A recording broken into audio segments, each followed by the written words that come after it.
Alright, it's almost 6 a.m. I left my watch upstairs, but oh well. I'll just go without it. Yeah. So I'm ready to go. I'm gonna head down to Taitung. And yeah, should be good. However, if you know me, and you know how things go, something went wrong, and I never made it to Taitung. Alright, here's just to show you guys what I'm gonna do. I'm gonna go down this bike trail. I'm gonna go over that bridge over there. I'm gonna go left, so I'm gonna pedal along the coast down to Taitung. Alright, it's been a bit of a trip so far, but I've reached Fanshuliao. I hope I'm pronouncing it right. Fanshuliao? I hope I'm pronouncing it right. So up there a little ways is the highest elevation I will achieve during this trip. It's pretty steep, but the worst part is it's really exposed. I should have come here earlier. I forgot how bright and how much the sun bears down on you while you're going up, so I'll feel kind of cooked in my brain. From my understanding, the aborigionals used to come up here quite a bit. This was an area where they collected certain vegetables, if I remember correctly.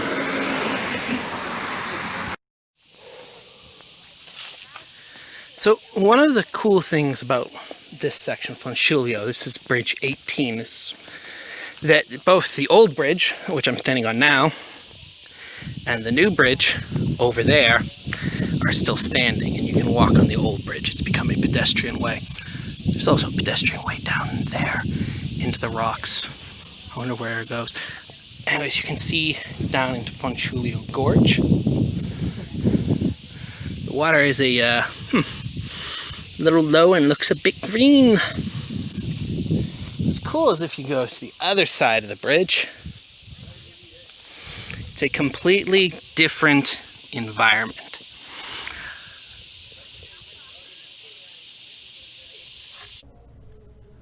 So, one thing I really like about bicycling in Taiwan is that people are really supportive, and especially if you're going up mountains or you're going through difficult areas that you don't have tons of bicyclists.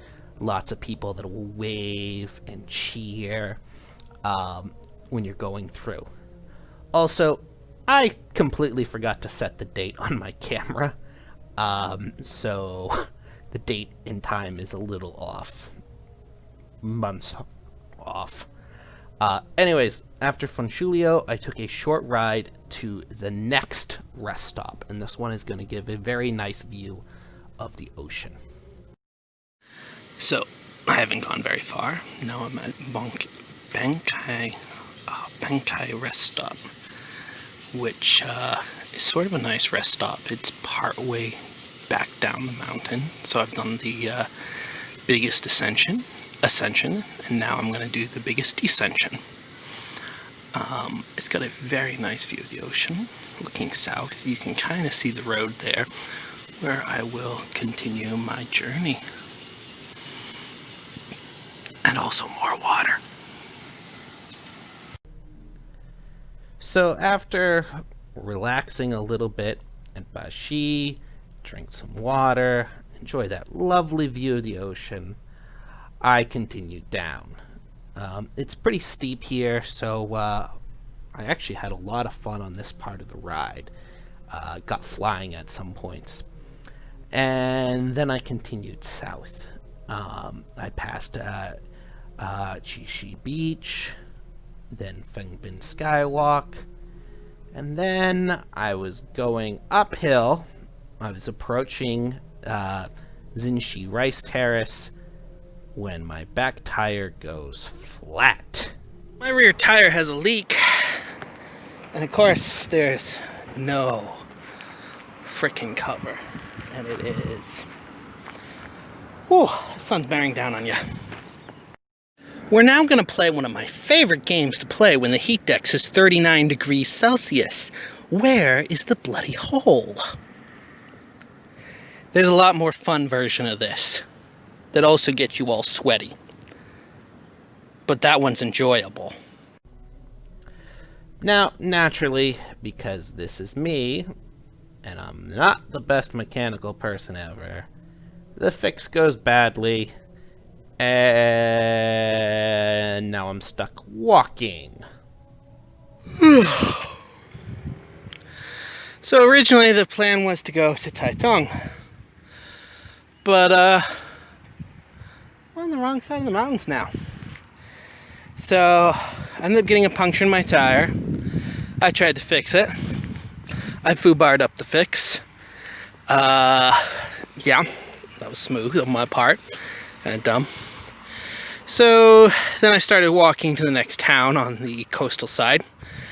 Well, they didn't have a bicycle shop, but, well, then I ran into some aborigionals. I had some drinks with them, and they ended up giving me a ride to Guangfu, where they do have a bicycle shop. But to be totally honest, after hours in the sun and walking the bike and stuff, because it started at 11 and went on for a good few hours, and there was like no cover in the middle of the day, my mind is whipped. I'm on the other side, so going down to Taitung. I'm gonna park at a train station, I think, and continue kind of adventuring and looking around the Rift Valley, because to be honest, I'm just beat. But yeah, change of plans. That's okay. So here I am at Fuyuan Station. This was not the original plan, but you know what? All things considered, this didn't end up as bad as it really could have. I could still be walking to Guangfu. So there's a national forest nearby. I think tomorrow I'm going to check that out. Because I've always wanted to, but I never have. Just like a lot of places, actually, even just on the Rift Valley.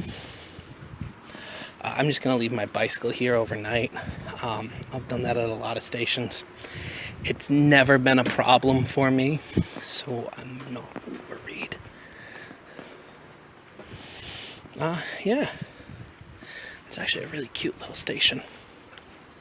I always feel a little bad, though, when I take the train after bicycling, because I smell like I've spent all day bicycling. Alright, day 2 of the trip. I'm going to walk to the train station and then take the first train to the station where I left my bike. I used to do this a lot. I actually haven't done this system in like a year. I used to do this maybe every other week or so. One thing I do love about Taiwan and these little stations is that it's perfectly safe to store your bike at them. The first time I did it, I actually took one of the tires on the train and brought it back. The second time, just left it like this, locked it up with the other vehicles. So at a lot of the older stations along this line, it's also very normal that once you leave the station, there's sort of this kind of plaza street. A lot of them are, you know, breakfast shops or touristy shops if it's a more touristy train stop. That breakfast shop is really good, Don Bing. Alright, so I've reached Fuyuan. Now here is the Butterfly Valley Resort, which is inside the National Forest. It's sort of the main driver. You can also come in and just hike like I am. It costs $150 to get in, which isn't bad. I think they charge per person. Some places charge by car, and usually those places are super cheap with the bicycle. Yeah. Unfortunately, the really famous suspension bridge is closed, but I'm going to hike around some other parts. So here's some of the gardens. This place, the hiking trails are labeled as very family friendly. They have lots of gardens. They call it the Butterfly Valley. There's supposedly lots of butterfly species that can be found here. Alright, here is the first suspension bridge.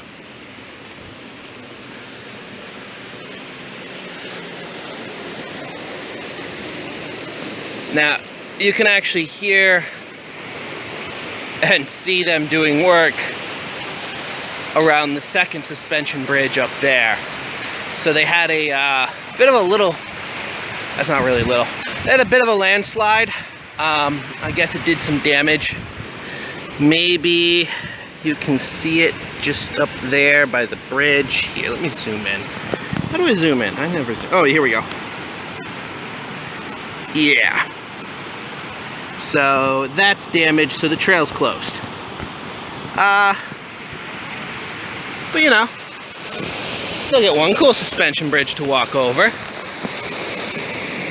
And it looks really beautiful from this angle. A lot of fog up there. But yeah.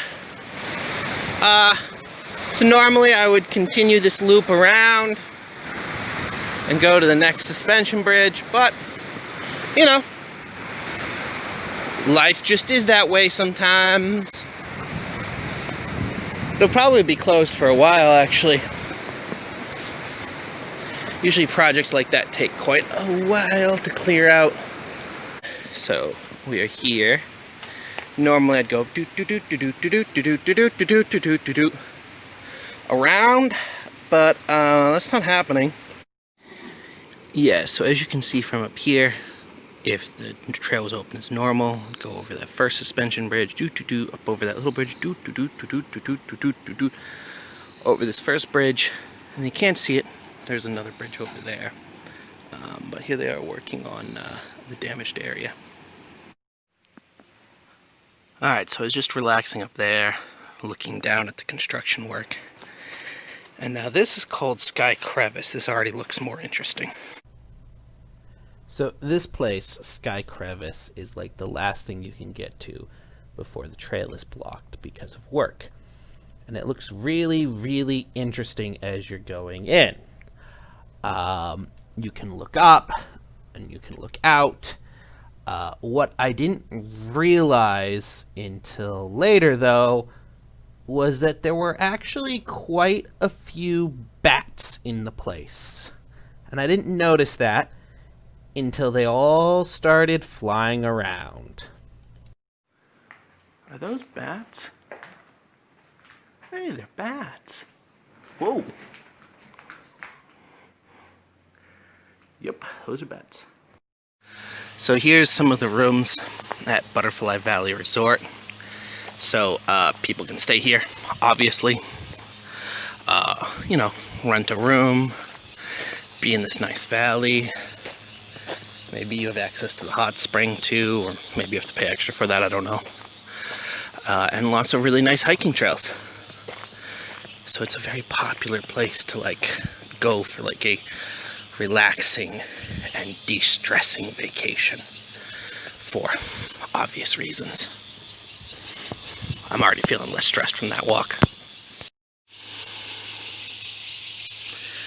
Lots of butterflies.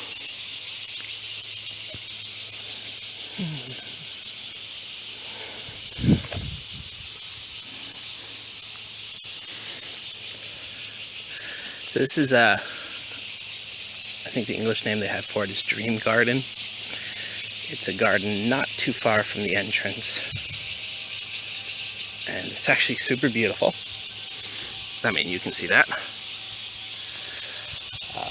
And it's got lots of butterflies, really living up to the Butterfly Valley name. After leaving Fuyuan National Forest, I bicycled through Danongdafu Forest Park. Lots of forest today. So, Danongdafu Forest Park used to be sugarcane fields. These were fields and fields and fields of sugarcane that was used to supply the sugar factory in Guangfu, which is actually where I'm going. So these trees were all planted by people, if you look, the trees are actually in like really tidy grid pattern. It covers 12 and a half square kilometers, which would be 1,250 hectares. So they started this planting project in 2002. It took them 8 years. In 2010, this opened up as a recreational area. There's about 20 or so different types of trees, and there are lots of bicycle trails. So a lot of people will first go to Guangfu. You know, it's an easy walk from the train station to the Guangfu Sugar Factory, rent bicycles there, and bicycle up to Dafu here. Me and my wife have done that. The Dafu train station is a much longer walk, although they do rent out bicycles here at like the center part of the Danongdafu Forest Park. So that would be a lot of people who are coming by like car or scooter will come in, rent a bicycle, and bicycle around. It's actually a lot of fun. It's a really nice place. I came here one time and it was like 7 in the morning, and I saw tons of birds while I was on one of the walking trails. I kept spooking covey after covey of birds. I'm gonna get some of the local ice cream, which is a favorite. So this used to be a sugar factory. So that place, Dafu, with all the trees and forests that I've bicycled through that are man-made, used to all be sugarcane fields.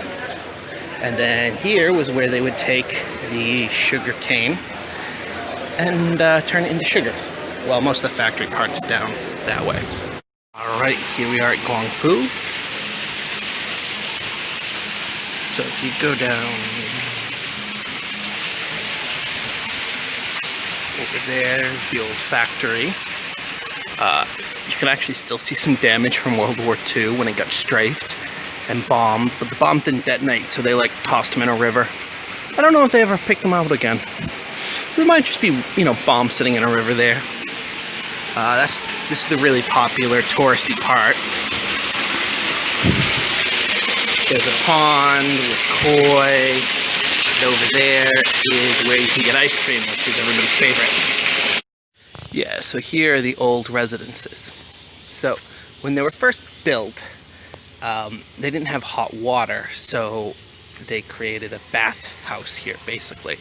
So there's one for men, one for women, and this persisted for quite a while until eventually they put plumbing for hot water into all of the houses. So then this was turned into a cafe. Yeah, 1981 they put hot water in. So lack of a kickstand on my bicycle has always led to some very interesting parking situations because I can't park like a normal bicycle. But that's fine. So this place here is kind of interesting. It's a aquatic farm from what I understand. So this is part of the Fata'an Wetlands, and this is part of Hualien Farm. So Hualien Farm, one of the things they do is traditional methods from the Aboriginal times about farming.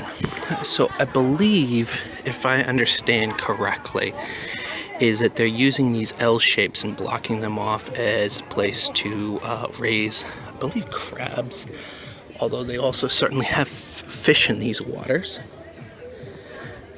One of the waters they have quite a few tilapia, although tilapia are not indigenous. They originally came from Japan. I should make a video about how they got here, actually. But same idea about raising fish and using the wetlands. So this area was populated by the Amish people. So right now, I am wetter than a nymphomaniac at a Magic Mike show on $5 footlong night. After leaving Fata'an Wetlands, I continued north, and it absolutely downpoured. I had planned to stop at Lintinshan and a few other places, but it was wet and raining a lot, so I just kept going north until I got, once again, another flat tire. This time, fortunately, it was near a friend's house, so I stopped and had a beer while I fixed it. I hope you enjoyed this story and this adventure. If you want to hear more, subscribe, like, comment, you know, all that. Till next time I screw something up, or have a normal adventure. Let's sing a song full of hope, full of pain. Why don't you sing along, my friend? For it's our last refrain. Forever young, ever strong, ever brave.